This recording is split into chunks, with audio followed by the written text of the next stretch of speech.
नमस्कार। आज का जो शो है ये बहुत ज्यादा खास है। इसकी सेटिंग क्या है ये सब मैं आपको बता दूंगा। हम एक ट्रेन में हैं, लेकिन जिनके साथ हम हैं वो अपने आप में एक बहुत ही अद्भुत अनुभव है, क्योंकि श्री राम की कथा ऋषि वाल्मीकि से समझिए, राम का चरित्र बाबा तुलसी से, करुणा मैथिली शरण गुप्त से और जन लोकप्रिय संवाद पंडित राधे श्याम से। लेकिन जब राम के दर्शन की बात हो तो एक अद्भुत व्यक्तित्व हमारे साथ है।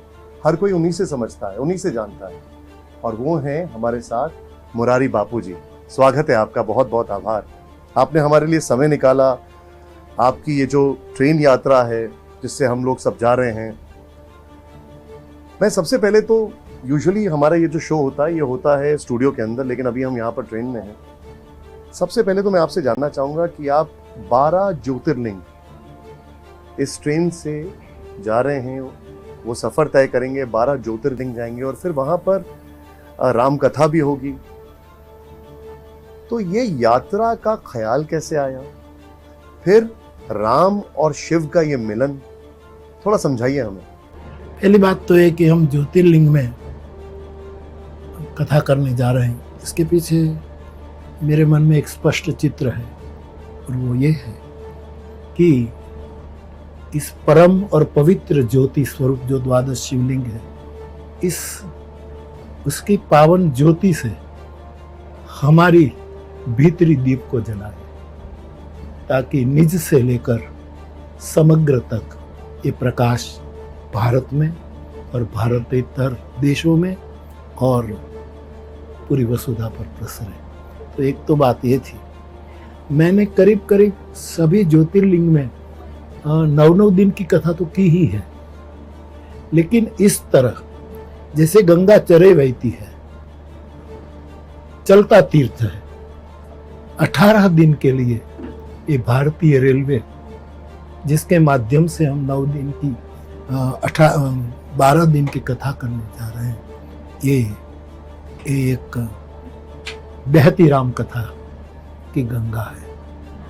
बापू, आप जब राम की बात करते हैं तो आप अल्लाह की बात करते हैं, आप जब कबीर की बात करते हैं तो आप उसके साथ में तुलसी की भी बात करते हैं, लेकिन अभी आपको ऐसा नहीं लगता है कि चीजें बहुत बटी हुई हैं?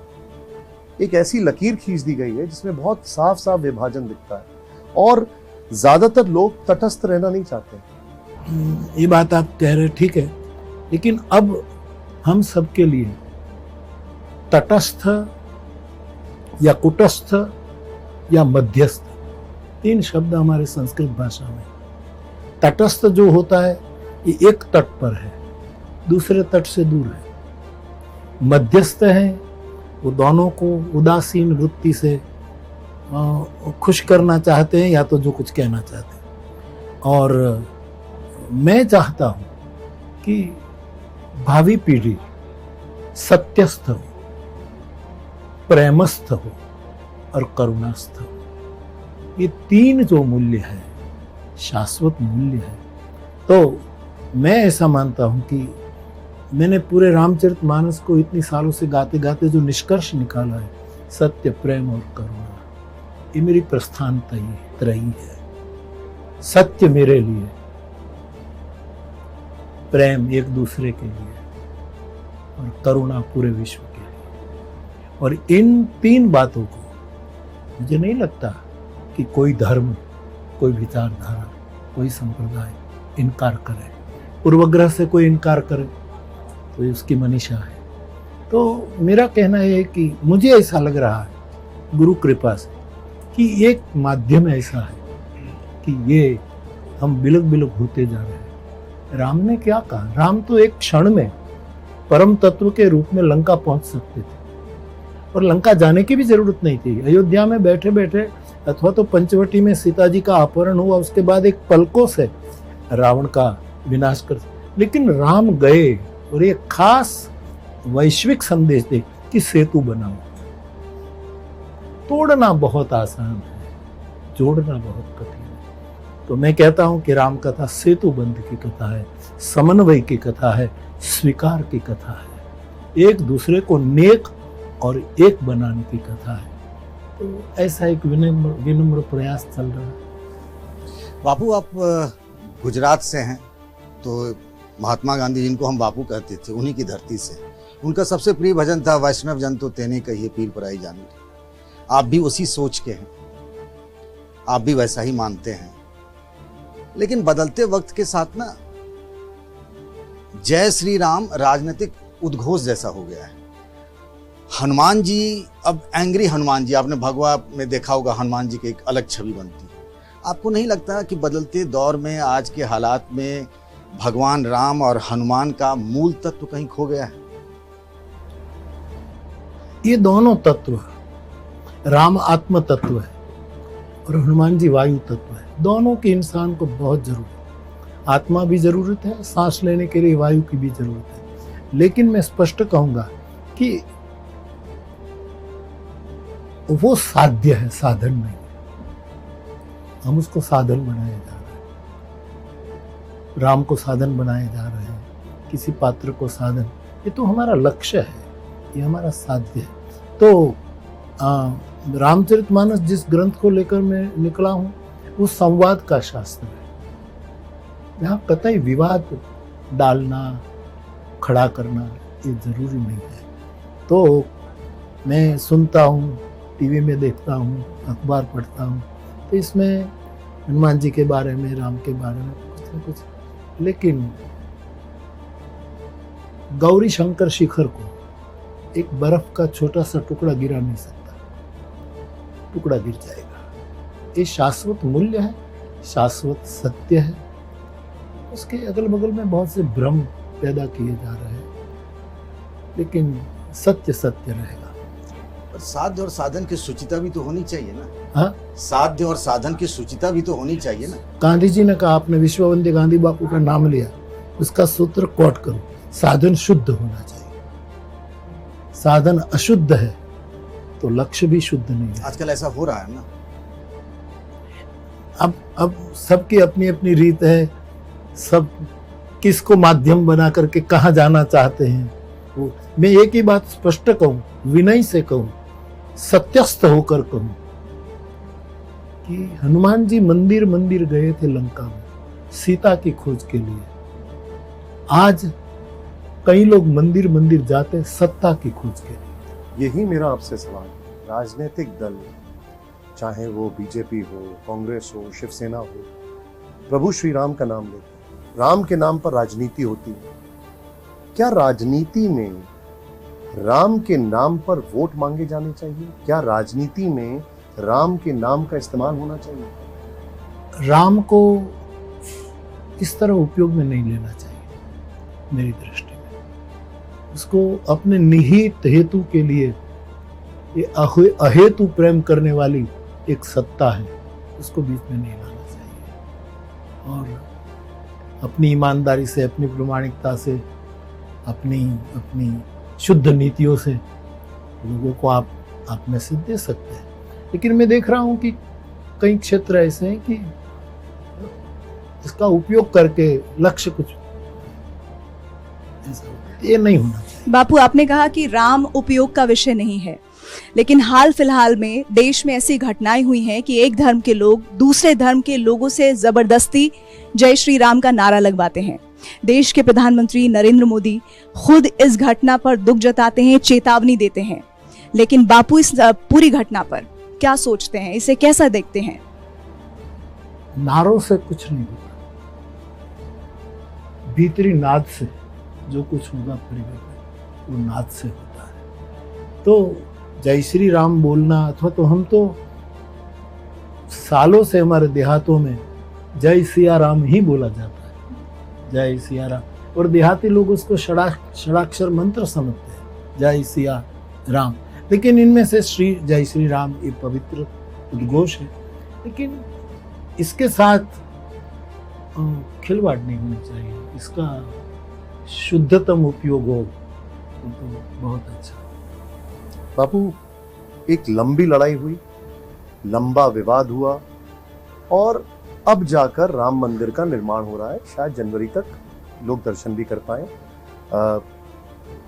रामलला दरबार में विराजमान भी हो जाए। लेकिन अब एक नई लड़ाई शुरू हुई, वो लड़ाई है श्रेय लेने की। इसका श्रेय किसे मिलना चाहिए? जिन्होंने कार सेवा की उनको, जिन्होंने मंदिर के ताले खुलवाए उनको, या जिन्होंने मंदिर बनवाया उनको? क्या ये श्रेय लेने की जो लड़ाई है ये ठीक है आपके अनुसार? ये ठीक नहीं है मेरी दृष्टि से, बिल्कुल। श्रेय लेने के लिए नेटवर्क बनाने की जरूरत नहीं है। यदि आप ठीक से शुद्धतम भाव से कुछ कर रहे हैं तो जनता आपको ही श्रेय देगी, आपको श्रेय। मेरी मन में राम कथा के गायक के नाते ये श्रेय केवल हनुमान जी को जाना चाहिए। बहुत बड़ी बात कही आपने कि हनुमान जी को ये श्रेय मिलना चाहिए। आप एकेश्वर की बात करते हैं, अनेकता में एकता की बात करते हैं। अब हम क्या देख रहे हैं कि अलग अलग चीजें सामने आ रही हैं, लेकिन क्या अगर एकेश्वर की मैं बात करूं तो उसमें सभी धर्म, हर प्राणी शामिल है? और इससे भी बड़ी बात, या सिर्फ इसमें सिर्फ सनातन धर्म है?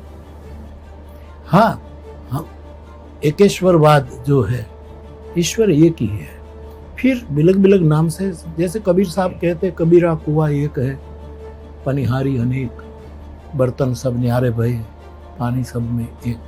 तत्वतः जो मूल तत्व तो एक है, तो मूल तत्व तो एक ही है, लेकिन अपने अपने, जैसे हमारी श्रुतियों ने कहा, एकम सद विप्रा बहुधा वदन्ति, एक ही सत्य को बिलग बिलग एंगल से कबीर ने अपने ढंग से देखा, किसी ने किस ढंग से देखा, और जितना देखा वो उसने पेश किया। तो इसमें विघटन नहीं होना चाहिए। और मैं महामुनि विनोबा जी का एक वाक्य यहाँ रखना चाहता हूँ। उसने कहा है कि तकरार दो अधर्मों के बीच होती है, दो धर्मों के बीच में कभी तकरार नहीं हो सकती। बापू, अयोध्या में रामलला के कपड़े बनाने वाले एक मुसलमान व्यक्ति, संतों के खड़ाऊ बनाने वाले मुसलमान परिवार के लोग, आपके जितने भी सत्संग होते हैं उसमें हमने सुना है कि आप कहते हैं कि मंदिरों के दरवाजे मुसाफिरों के लिए नमाज के लिए खुलने चाहिए, जो मस्जिद हैं उसमें मंदिरों के ढोल नगाड़े भी होने चाहिए। क्या आपको कभी ये होता हुआ दिखता है? ये मेरे जीवन की घटना है कि जब एक मौलाना ने मुझे कहा कि आपके गांव के राम मंदिर में हम नमाज अदा कर सकते हैं, तो मैंने कहा मेरे गांव का राम जी मंदिर है, आप जरूर बंदगी करें, जरूर। लेकिन उसके बाद मैं और हमारे साथ कुछ साधु संत नगाड़े, झालर, आरती लेकर मस्जिद में आएंगे और हमको आप बजाने दे तो समन्वय हो सकता है। आज तक मुझे जवाब नहीं मिला। तो दोनों ओर प्रेम पलता है, तो दोनों ओर से होना चाहिए। लेकिन बापू, जब आप संवाद करते हैं, आप लोगों के सामने कथा करते हैं, महात्मा गांधी कहते थे ईश्वर अल्लाह तेरो नाम। आपको भी कथाओं में हमने सुना है ये कहते कि राम जाने अल्लाह जाने। मैंने इस बात का जिक्र इसलिए किया क्योंकि ये एक ऐसा मुद्दा बन गया जिसमें आलोचना भी हुई। अब आलोचनाओं को कैसे लेते हैं फिर?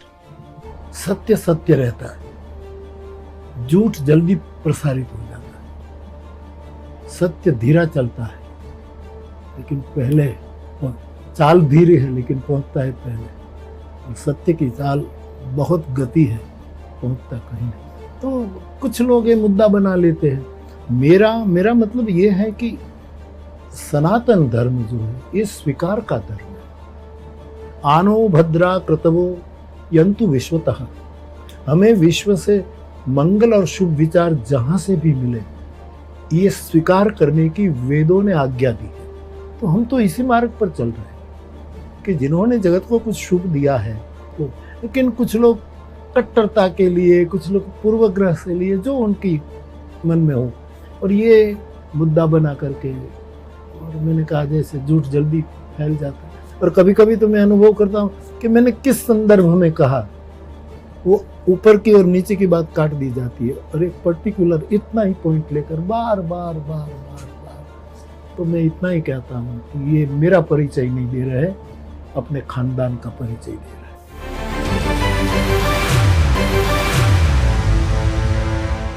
ट्रेन का सफर शुरू हो रहा है, इंजन सीटी मार रहा है।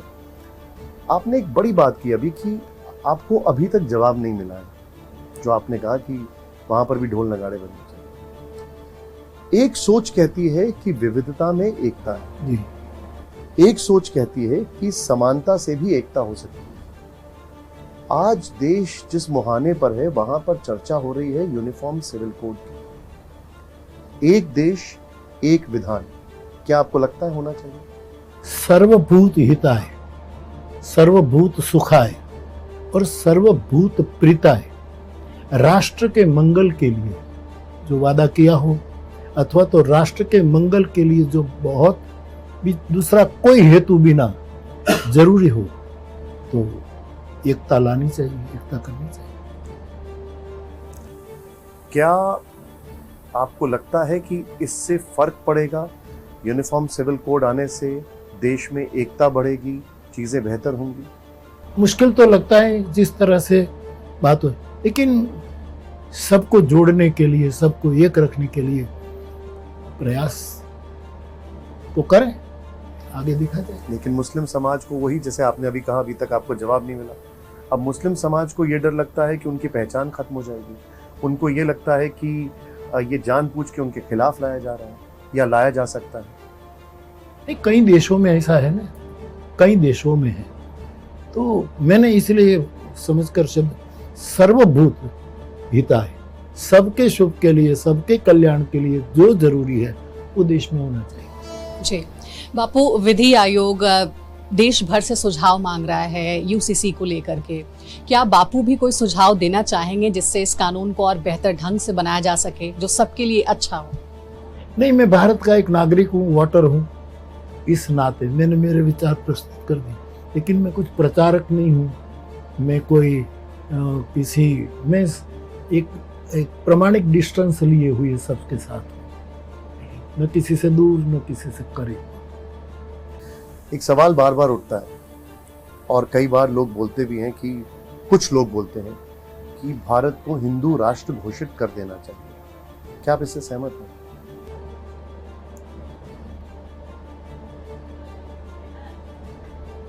हिंदू शब्द भी पवित्र है और विशाल भी है, लेकिन जिस बातों से हम संकीर्ण हो जाएं, वो हमें तो फैलना है, पूरी दुनिया में भारत को फैलना है। पूरी दुनिया को एक समय था कि ये देश संदेश देता था, और यही हमें करना, जिसमें सबका शुभ समाहित हो, ऐसे हमें चलना है। तो हमें संकीर्ण नहीं होना चाहिए। सनातन धर्म सबसे श्रेष्ठ अच्छा शब्द है, सनातन धर्म। और हिंदू शब्द को आज छोटा बना दिया गया, ये बात और है, लेकिन हिंदू भी बहुत उदार मना है। मैं हिंदू हूँ, मैं सनातन धर्म का बालक हूँ, मैं गाय का दूध पीकर बड़ा हुआ हूँ, पी रहा हूँ, लेकिन हम सबका स्वीकार करते हैं। तो ये जो सबको समान मानो, ये कभी कभी सिद्ध नहीं भी हो सकता, क्योंकि एक बटवृक्ष है और एक दुर्वा का, एक दरो का, एक तिनका है। उसको समान कहना ठीक नहीं, दोनों को सम्मान दो। बट का भी पूजन करो और दुर्वा का लेकर गणेश जी की पूजा करो, दोनों को तो सबको समान, ये बहुत सर्वेषु भूतेषु भगवान योगेश्वर ने कहा, लेकिन सबको सम्मान देना चाहिए। ये मेरी बाबू, कभी आरएसएस प्रचारक जो हैं मोहन भागवत, उनसे आपकी मुलाकात हुई होगी, और एक नए बाबा आए हैं धीरेन्द्र कृष्ण शास्त्री, मैंने देखा उनसे भी आपकी मुलाकात हुई, वो वीडियो भी मैंने देखा। वो हम ललितपुर में कथा कह रहे थे, तब मिलने आए थे। हाँ। मोहन भागवत ने कहा कि बिना मुस्लिम समाज के हिंदू राष्ट्र की बात करना बेमानी है। दत्तात्रेय जी से भी आपकी मुलाकात हुई होगी, वो भी कहते हैं कि हिंदू राष्ट्र जो है वो सांस्कृतिक अवधारणा है, इसकी कोई कानूनी मान्यता नहीं, जैसा आप भी कह रहे थे। लेकिन वो जो धीरेन्द्र कृष्ण शास्त्री उर्फ बागेश्वर बाबा जो आपसे मिले थे, आप कह रहे थे ललितपुर में, वो कहते हैं कि हिंदुस्तान को हिंदू राष्ट्र बनाना है, हिंदुस्तान ही क्यों पाकिस्तान को भी हिंदू राष्ट्र बना देंगे। जब इस तरह की चीजें आप देखते हो, सुनते हो, चूंकि मुझे पता है आप अखबार बहुत गौर से पढ़ते हैं, तब आपके मन को क्या लगता है? और लोग भी इस पे तालियां बजाते नजर आते हैं। अपने धर्म को सनातन धर्म से दीक्षित रखें। और यदि हमारा धर्म सनातन है तो बिना प्रचार के विकसित होगा, बिना प्रचार के वो सबके लिए ग्राह्य होगा। तो कोई नाम देकर किसी राष्ट्र का भविष्य में जो हो ठीक है, लेकिन मैं तो हिंदू होने के नाते मुझे गौरव है। विवेकानंद जी ने भी कहा था, गांधी बापू ने भी कहा था, आज मुरारी बापू भी कहता है कि इसका मुझे गौरव है, लेकिन हिंदू छोटा नहीं बन सकता। सनातन धर्म अब आज की जो युवा पीढ़ी है, हालांकि मैं बहुत सारे ऐसे युवाओं से मिला जो खुद 30 साल के हैं और बोल रहे हैं कि उनके परिवार के संबंध आपसे उससे भी पहले के हैं और वो आपको बहुत मानते हैं। लेकिन अगर मैं बात करूं कि सनातन धर्म की जो शिक्षा है वो कैसे दी जाएगी, कहां से आएगी, कौन देगा ये शिक्षा? इसीलिए तो हमारे आचार्यों की पीठ है। यदि जिस हेतु पीठें बनाई गई है वो है व्यास पीठ है, आचार्य पीठ है। और स्वार्थ मुक्त राजपीठ भी काम कर सकती है। राजपीठ माने राजनीति, राज्य सत्ताएं। अभी जिक्र हो रहा था पंडित धीरेन्द्र शास्त्री का। वो ये कहते हैं कि वो ऐसे संत हैं या ऐसे पंडित हैं जो पर्ची लिख देते हैं, लोगों की समस्याएं जान लेते हैं। क्या सनातन धर्म में चमत्कार की गुंजाइश है आज के वक्त में? मेरे माने में आकाश में रोज सुबह सूरज निकलता है, चमत्कार है। मेरे जाने माने में सूरज की पहली किरण आए और जलाशय में कमल खिलने लगे, ये सबसे बड़ा साक्षात्कार है। तो सब अपने अपने ढंग से काम करते हैं, सबके अपने अपने विचार हैं, इसकी आलोचना या किसी उसमें मैं नहीं जाऊंगा, सब अपने अपने काम करते हैं। लेकिन सनातन धर्म शब्द में जब यूज कर रहा हूं तब मेरा सनातन धर्म की व्याख्या है आकाश भी उसके सामने छोटा है। और आकाश में आज चंद्रयान जा रहा है, कुछ दिनों के बाद भारत बहुत ज्यादा गौरवान्वित होगा। तो आकाश में जो है, तो आज के युवा को सनातन धर्म जो आकाश से भी चौड़ा है, इसमें से विज्ञान भी सीखना चाहिए।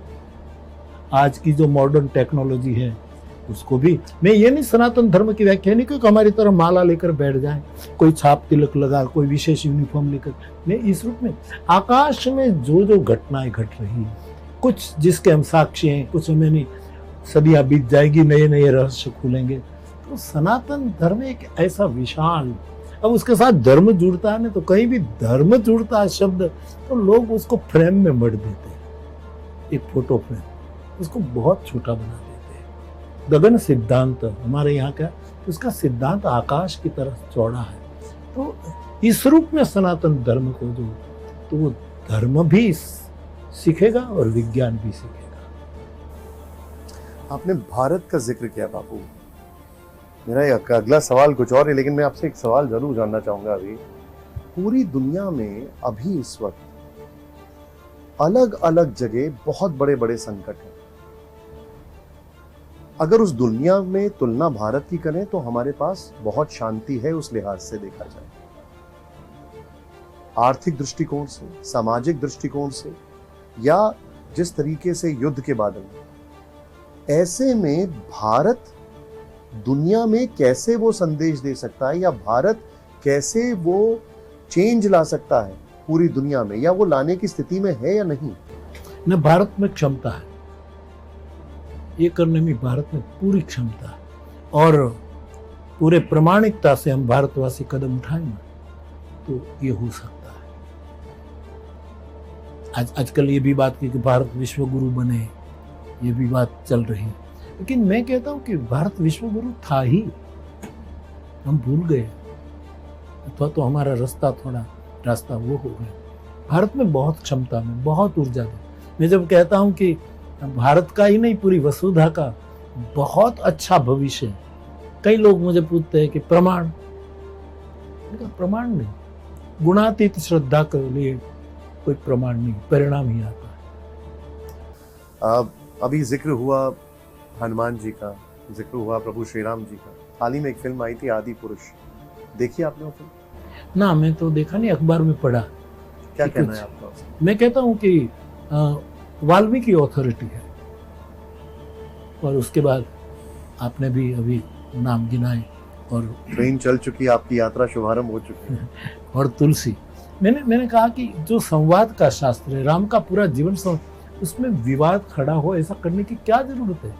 इन वाल्मीकि रामायण हमारे पास मौजूद है, और आज कई ऐसे आचार्य संसार में घूम रहे हैं जो अथॉरिटी मानी जाए कि उसके लिए उसकी राय लेना चाहिए, और केवल एक खिड़की पर ही नजर रखकर बनाया जाए तो ये हमारे पवित्र सदग्रंथों का अपमान है।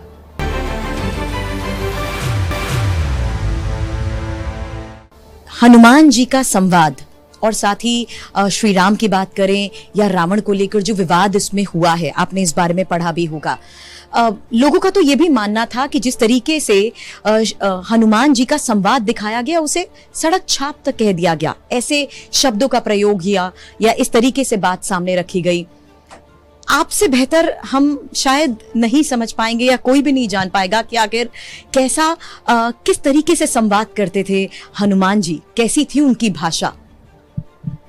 वाल्मीकि रामायण में हनुमान जी और राम का जब प्रथम मिलन होता, लक्ष्मण जी खड़े, उसी समय हनुमान जी जिस रूप से राम से संवाद करते, राम मौन है, और संवाद पूरा हुआ तब राम ने कहा कि इतना विद्वान, इतना साक्षर, इतना शास्त्रज्ञ और इतना शालीन और विनयी कोई पंडित मैंने देखा नहीं, ये आदमी बहुत आगे नहीं। ऐसा राम का अभिप्राय है, वो हनुमान जी के मुख से ऐसे शब्द निकलवाना, ये एक महान तत्व का अपमान। बापू, देश की आज़ादी को 75 साल से ज़्यादा हो गए।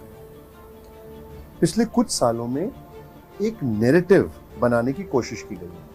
नैरेटिव क्या है कि भारत में लोकतंत्र जो है वो खतरे में है, भारत के संस्थान जो है वो खतरे में है, भारत में जो अल्पसंख्यक हैं वो खतरे में है। क्या आपको ये खतरा कभी महसूस हुआ?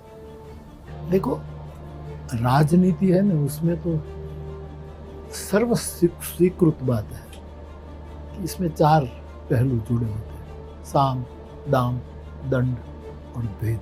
चाणक्य भी सहमत होते हैं, तो ये चारों चलता है। लेकिन एक मत टूट रहा है, और वो साधु मत। सही में जो साधु है उसका मत, लोक मत आप कैसे भी ले सकते हैं।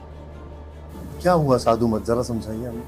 साधु मत जो अपनी हर एक क्षण जगत के लिए खर्च कर रहा है। बापू, अभी जो चर्चा हो रही है उसका देश में दूसरा नैरेटिव भी सेट किया जा रहा है। दूसरा नैरेटिव ये है कि ऐसा कहा जा रहा है कि हिंदुत्व खतरे में, हिंदुओं को एकजुट होना पड़ेगा। अगर हिंदू एकजुट नहीं होते हैं तो फिर से मुगल काल लौट आएगा, ईस्ट इंडिया कंपनी वापस आ जाएगी। बापू का इस संदर्भ में क्या सोचना है? क्या वाकई हिंदुत्व पर आज आने की संभावना नजर आती है? क्योंकि जो सत्य के उपासक है उसको सहन तो करना पड़ता है, उसको मुश्किल तो आती है। लेकिन युवान पीढ़ी जो तैयार हो रही है वो धर्म को सही रूप में समझ रही है, सही रूप में जानने के लिए इंतजार में है, तो ये अच्छा परिणाम लाएगा। बापू, हम बात कर रहे हैं युवा पीढ़ी की। अगर मैं इस देश के एक अलग हिस्से में आपको लेके जाऊं, और वो हिस्सा है मणिपुर, वहां पर युवा पीढ़ी ने या जिस भी पीढ़ी ने जो कुछ किया उसने पूरे देश को शर्मसार कर दिया। महिलाओं के साथ जो हुआ वो कल्पना से भी परे है। बापू इसको कैसे देखते हैं? हाँ, मुझे भी बहुत पीड़ा हुई है इस घटना की। अब ये जो वहाँ संघर्ष चल रहा है, इसके मूल में क्या है मेरे पास ज़्यादा जानकारी, लेकिन आखिर में जो बहन बेटियों के साथ जो घटना घटी, ये तो भारत का स्वभाव नहीं और पूरे भारतीय सभ्यता का एक बहुत बड़ा अपमान लगता है। इसकी बहुत पीड़ा है कि जो घटना। लेकिन वहां पर एक पक्ष दूसरे पक्ष पर आरोप लगा रहा है। अपने दाग साफ करने के लिए उसके बाद राजनीति में दूसरों के दाग गिनाए जा रहे हैं, इसको आप कैसे देखेंगे? अब क्या है कि हम दर्पण छोड़कर दूरबीन लेकर घूमने लगे। भारत दर्पण रखने वाला देश है, तो पहले खुद को, और हमने ऐसी दूरबीन निकाली है कि कौन दोषी है कौन दोषी है उनको ही पकड़ने की चेष्टा। और रामायण दर्पण की सीख देता है। दशरथ ने दर्पण में देखा, बाल सफेद हुए और सत्ता छोड़ने का निर्णय कर लिया। ये दर्पण का दर्शन है। रावण की लंका सोने की थी, लेकिन वहां दर्पण नहीं था, वहां दूसरे को देखने की दूरबीनें लगी थी। तो हमें पुनः निज दर्शन में उतरना पड़ेगा। बापू, आप राम कथा सुनाते हैं, कई पीढ़ियां आपकी राम कथा सुनकर बड़ी हुई है।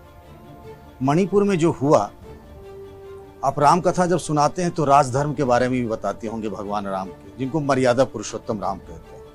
मणिपुर में जो घटना हुई, आपको क्या लगता है कि उस रामराज में एक शासक को क्या राजधर्म निभाना चाहिए था? उसका राजधर्म क्या था आज के परिप्रेक्ष्य में?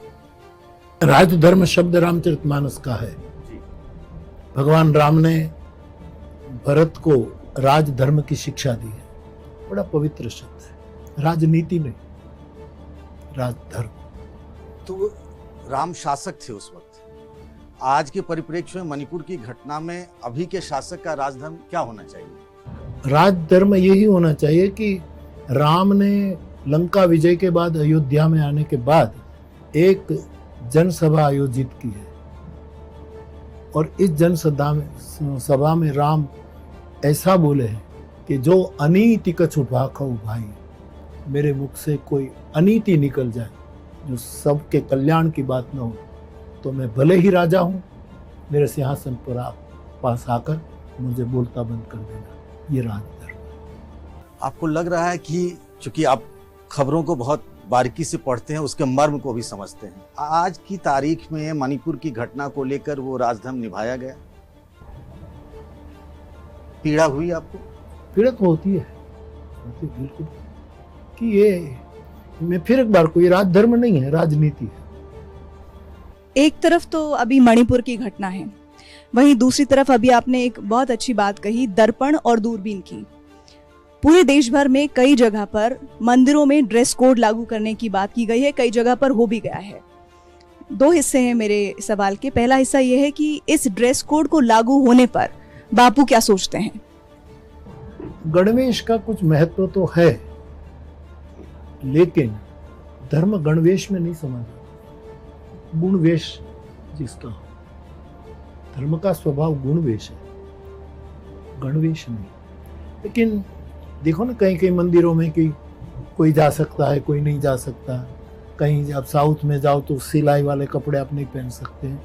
तो ये बात उठ रही है, उसके बारे में मैं कुछ ज़्यादा जानकारी प्राप्त नहीं की, इसीलिए कुछ कहना नहीं। केदारनाथ में खास तौर पर वीडियोग्राफी पर पाबंदी लगाई गई, ये मेरा दूसरा हिस्सा है। क्या आपको लगता है कि इस तरह की पाबंदी जो बहुत दूर दराज से सफर करके श्रद्धालु जाते हैं सही है, या फिर एक मर्यादा श्रद्धालुओं को भी बरतनी चाहिए उस पावन पतित स्थान पर पहुंचकर? हाँ, श्रद्धालुओं को ये कुछ मर्यादा निभानी चाहिए, और सामने से हठात बलात् कोई अनुशासन नहीं लगाना चाहिए। बापू, एक सवाल बार बार मन में आ रहा है, और ये अभी आपसे जो सुना उसके बाद आ रहा है कि राजनीति में हमेशा धर्म से दिशा निर्देश लिए जाते हैं। क्या आपको नहीं लगता है कि अब राजनीति में धर्म का इस्तेमाल होने लग गया है, और इससे क्या मतलब बचेंगे कैसे, या क्या ये चलता रहेगा, अंतहीन है ये? हमारी जो मूल धारा है वो ये है कि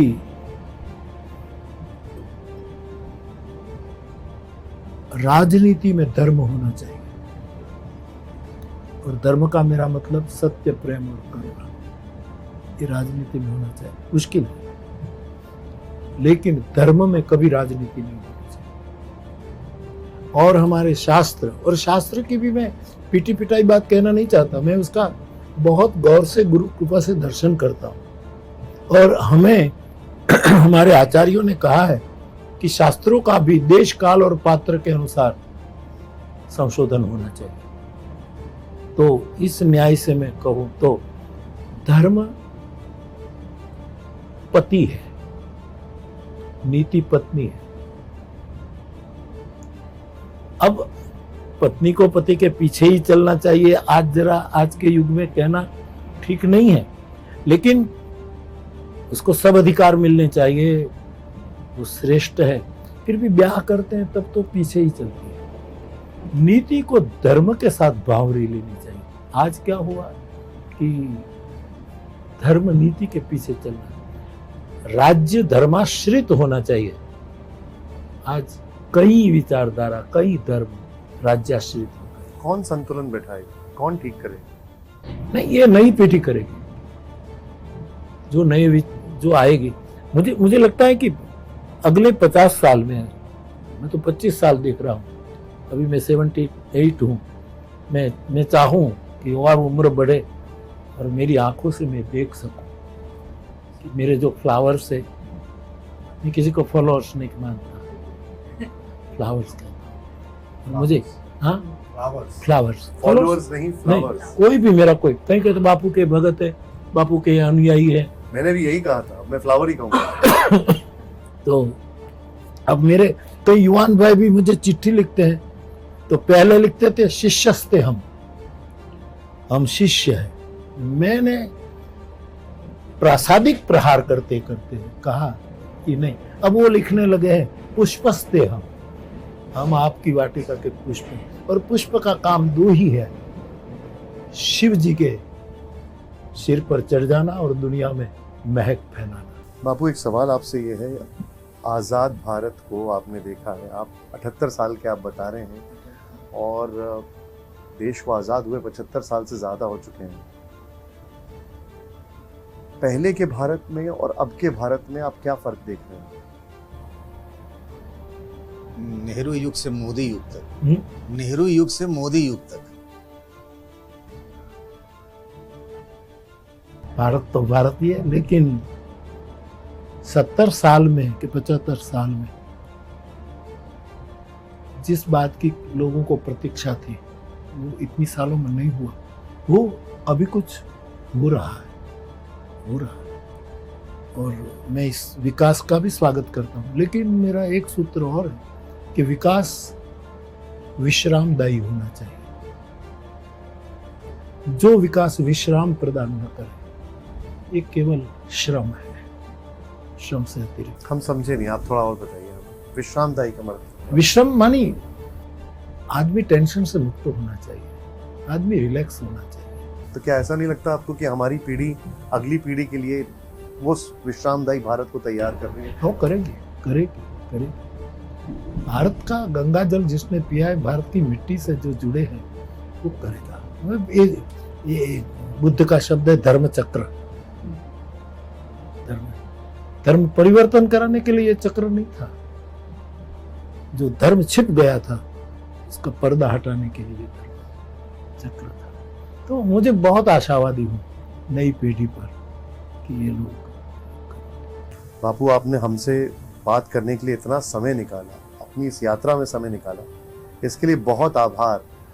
और आप जो हमें देके गए हैं वो बहुत बड़ा संदेश है, और मैं उम्मीद करता हूं कि लोगों तक ये संदेश पहुंचे। आपका बहुत आभार TV9 भारतवर्ष की तरफ से। मुझे भी बहुत खुशी हुई है। चेहरे तो देखता रहता हूँ टीवी पर कहीं आपका, लेकिन मुझे मिलकर सही में खुशी हुई है कि ये संवाद था, और देश में संवाद होना चाहिए।